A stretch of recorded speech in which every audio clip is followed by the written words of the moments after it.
ಯಾಕೆ ಏನ್ ಮಾಡ್ತಿದ್ಯಾ? ರತ್ನ, ಈಗ ಇಲ್ಲಿರೋ ಸಾರನ್ನ ಈ ಬಾಂಡಿಗೆ ಹಾಕಿದ್ದೀನಿ. ಆ ಸೌಂಡು ನಿಮ್ಮ ಅಣ್ಣನ ಕಿವಿಗೆ ಬಿದ್ದಿರುತ್ತೆ. ಆಗ ನಿಮ್ಮ ಅಣ್ಣ ಬಂದು ನೋಡಿದಾಗ ಏನು ಅನ್ಕೋತಾನೆ?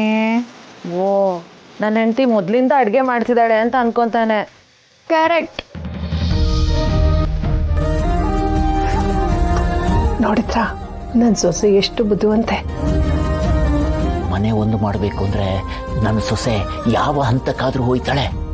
ಇದು ಆರಂಭ ಅಷ್ಟೇ.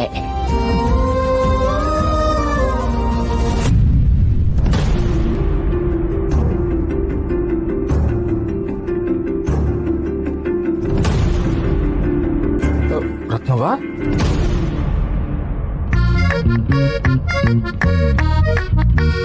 ಏನ್ ಮಾಡ್ತಾ ಇದ್ದೀಯ ಪಾರು? ನನ್ನ ಗಂಡ ನಾದ್ನಿ ಹಸ್ಕೊಂಡಿರೋದು ನೋಡೋಕ್ಕಾಗಲಿಲ್ಲ ಮಾವ, ಅದಕ್ಕೆ ಸಾಂಬಾರು ಮಾಡ್ತಿದ್ದೆ.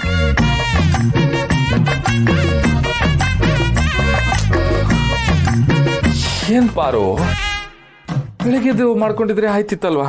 ಈಟೊತ್ತು ನಂಗೆ ನಿದ್ದೆ ಬಿಡ್ಕೊಂಡೆಲ್ಲ ಮಾಡ್ತಿದ್ಯಲ್ಲ, ಏನ್ ಹೇಳೋಣ? ಇರ್ಲಿ, ಪರವಾಗಿಲ್ಲ ಮಾವ, ಎಲ್ಲ ಸಹಿಸ್ಕೋತೇನೆ ನಾನು. ಪಾಪ ನಿಮ್ಮ ಅದಕ್ಕೆ ನಿದ್ದೆ ಬಿಡ್ಕೊಂಡು ನಮಗೋಸ್ಕರ ಅಡುಗೆ ಮಾಡ್ತಾವಳೆ.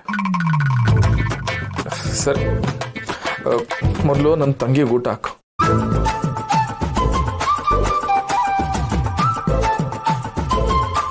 ಇಲ್ಲ, ಅಣ್ಣ ಮೊದಲು, ಅವನು ತಿಂದ್ರೇನೆ ನಾನು ತಿನ್ನೋದು. ಅಯ್ಯಯ್ಯಯ್ಯ, ಅಣ್ಣನ ಬಿಟ್ಟು ತಂಗಿ ಇರಲ್ಲ, ತಂಗಿನ ಬಿಟ್ಟು ಅಣ್ಣ ಇರಲ್ಲ ಅಂತ ನನಗೆ ಚೆನ್ನಾಗಿ ಗೊತ್ತು.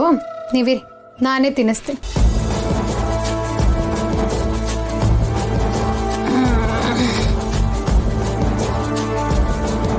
ಮೊದಲು ನನ್ನ ತಂಗಿಗೆ ಬಾ.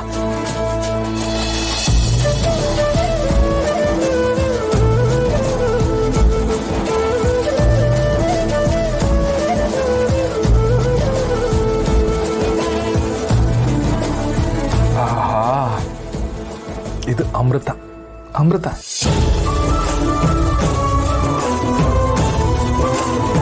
ಆಗ್ಲೇ ದಿಟ ಹೇಳ್ಬೇಕು ಅಂದ್ರೆ ಆ ಯಂಗ್ಸ್ ಮಾಡಿರೋದು ಏನು ಸಂದಾಗಿರ್ಲಿಲ್ಲ.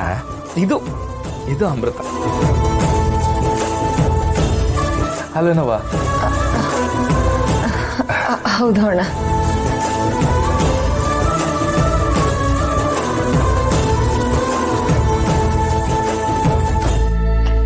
ಅಣ್ಣ, ಅದಕ್ಕೆದು ಇನ್ನೂ ಊಟ ಆಗಲಿಲ್ಲ.